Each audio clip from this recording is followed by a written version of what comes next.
बानी पीटीआई साहब कह रहे हैं कि 2 माह में हुकूमत जाने वाली है, दड़न तख्ता होने वाला है, यानी दिसंबर में हुकूमत ये चली जाएगी। ये होगा कैसे? बिस्मिल्लाहिर्रहमानिर्रहीम, इय्याका नअबुदु व इय्याका नस्तईन। देखिए इस तरह है, मैं बड़ी इंटरेस्टिंग बातें सुन रहा था।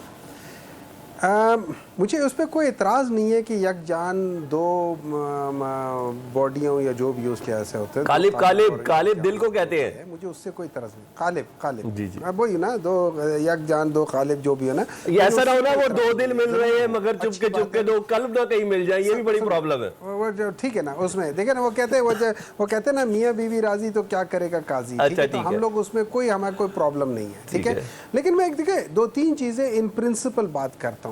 अब इन लोगों ने बात की है कि सबसे पहले इन्होंने बात सही स्टार्ट की थी और आगे जाके डिस्ट्रैक्ट हो गए थे। बात इन्होंने सही की थी कि पाकिस्तान का जो प्रॉब्लम है, जो पाकिस्तान नहीं चल रहा, उसका प्रॉब्लम ये पाकिस्तान में जो आइन है उसको कोई फॉलो नहीं करता, ठीक है। और उसकी वजह मैं रीसेंट पास में बता देता हूँ। आर्टिकल 48 कहता है कि नॉट लेटर देन 90 डेज़, हम लोगों ने 180 डेज़ में कर लिया है। पाकिस्तान का आइन कहता है 220 के लिहाज से कहता है कि जितने भी इदारे हैं, चाहे वो फेडरल हो चाहे वो प्रोविंशियल हो, उन्होंने इलेक्शन कमीशन को सपोर्ट करने के इलेक्शन टाइम से करें। हम लोगों के गवर्नमेंट ने, जो फेडरल गवर्नमेंट है, कैबिनेट है, उन्होंने इनकार कर दिया था इलेक्शंस को ताउन करने से। एक कहता था मेरे पास लोग नहीं है कि मैं सिक्योरिटी को, दूसरा कहता है मेरे पास पैसे नहीं है, तो वो गलत था, वो कर नहीं सकते, अकॉर्डिंग टू द आइन नहीं कर सकते। तीसरी बात आ जाती है कि उन्होंने फिर क्या कह सकते हैं, अभी रिसेंटली आर्टिकल 60 बनता है कि जिसमें वो कहते हैं कि सेनेट में उस वक्त तक चेयरमैन का इलेक्शन नहीं हो सकता जब तक ड्यूली कॉन्स्टिट्यूटेड ना हो जाए सेनेट। आज तक सेनेट ड्यूली कॉन्स्टिट्यूट नहीं है, इलेक्शन करा दिया है, तो आइन की तो पामाली हो रही है। अब आ जाते हैं बात विद रेफरेंस टू जो इन्होंने स्पेसिफिकली कहा था कि इन्होंने कहा था कि ये जो है ना रीराइट करते हैं। इन्होंने वैसे पहले सही कहा था कि हर एक के अपने अपने फ़राइज़ है। देखिए हम एज अ पार्लियामेंटेरियन हम लोग लॉ बनाते हैं, लेकिन लॉ बनाने के लिए हमारा एक दायरा है, हम उस दायरे से बाहर नहीं जा सकते। हम आर्टिकल 2 की वायलेशन करते हुए लॉ नहीं बना सकते। हम किसी कॉन्स्टिट्यूशन को वायलेट करते हुए, कॉन्स्टिट्यूशन के आर्टिकल को वायलेट करते हुए लॉ नहीं बना सकते। सर मगर ये 2 माह में क्या होगा? आपको सारी उम्मीदें किससे है? खान साहब को नजर आ रहा है उनकी बसीरत है। नहीं, हमें किसी से उम्मीद नहीं है।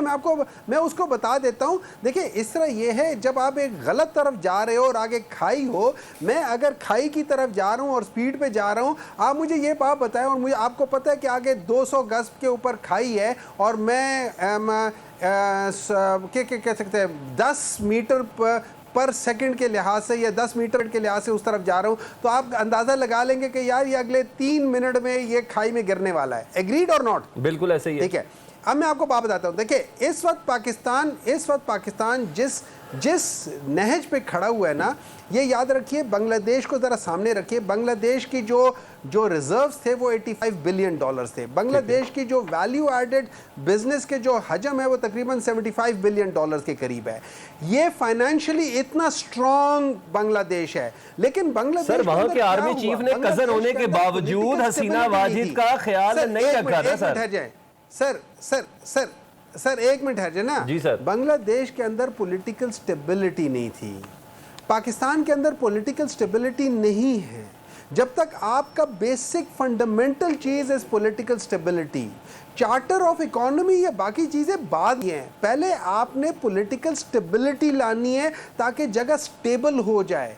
उसके ऊपर फिर जो मर्जी उसके ऊपर घर बनाते, छोटा बनाते, बड़ा बनाते, वो बनाना शुरू कर लें, लेकिन पहले स्टेबिलिटी लेकर आए। पॉलिटिकल पाकिस्तान में पॉलिटिकल स्टेबिलिटी नहीं है, उसकी वजह से ये सारी चीज़ें काम नहीं करेंगे। हम सिर्फ ये देख रहे हैं कि अगर ये पॉलिटिकल स्टेबिलिटी नहीं आई और वो सिवाय पाकिस्तान तहरीक इंसाफ के कोई और पॉलिटिकल पार्टी नहीं ला सकती।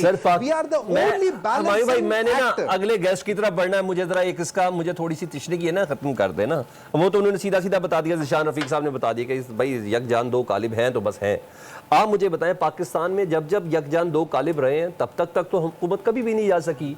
जब आर्मी चीफ और वजीर आजम यानी मौजूदा हुकूमत एक पेज पर हैं, तो फिर किस तरह 2 महीने लगेंगे? या तो आपको जुडिशरी के हवाले से किसी किस्म की कोई सपोर्ट का इंतजार है, काजी फाइज साहब के जाने का इंतजार है। आपको देखें, अब आप यहाँ फिर अगेन आप गलत जा रहे हैं। मैं आपको एक चीज़ समझा देता हूँ। इन्होंने अभी मियाँ नवाज शरीफ साहब की बात की और किया। आपको पता है मियाँ नवाज शरीफ साहब को 1985 में उनके अपने प्राइम मिनिस्टर जुनेजो साहब एक करप्शन में निकालने के चक्रों में थे, लेकिन मियाँ नवाज शरीफ साहब ने उनके नीचे से मिल मिला के वो कर दिया। जब ये चीज़ें शुरू होती है ना, ये याद रखें, जब ये कैस्केड शुरू होता है, जब ये चेन रिएक्शन शुरू होता है, तो चाहे वो आर्मी चीफ हो, चाहे वो कोई और चीफ हो, चाहे वो पॉलिटिकल पार्टीज हो, चाहे वो सुप्रीम कोर्ट हो, फिर उस चेन रिएक्शन को तोड़ना मुश्किल हो जाता है। तो बेहतर ये होता है उस चेन रिएक्शन से पहले आप रोक लो। डोमिनोज इफेक्ट होता है, जब आप एक डोमिनो गिरा दें तो वो एक के बाद दूसरा गिरना शुरू हो जाता है और वो रुकता नहीं है। तो अगर किसी में अकल है, वो पास्ट को देखते हुए, सीखते हुए, दुनिया से सीखते हुए अगर वो अपने आप को करेक्ट कर सकता है तो वो बच जाएगा। ये याद रखें कि एवोल्यूशन प्रोसेस वो होता है जो अपने आप को बेहतर कर सके। अदरवाइज एवोल्यूशन प्रोसेस में जो चेंज नहीं होता वो हिस्ट्री बन जाता है और तबाह हो जाता है। जैसे हिटलर अगर नेपोलियन से सीख लेता कि मुझे हर एक से लड़ना नहीं चाहिए और मुझे रशिया नहीं जाना चाहिए, वो ना जाता तो आज हिस्ट्री फर्क होती दुनिया की। ठीक है भाई, ठीक है भाई साहब।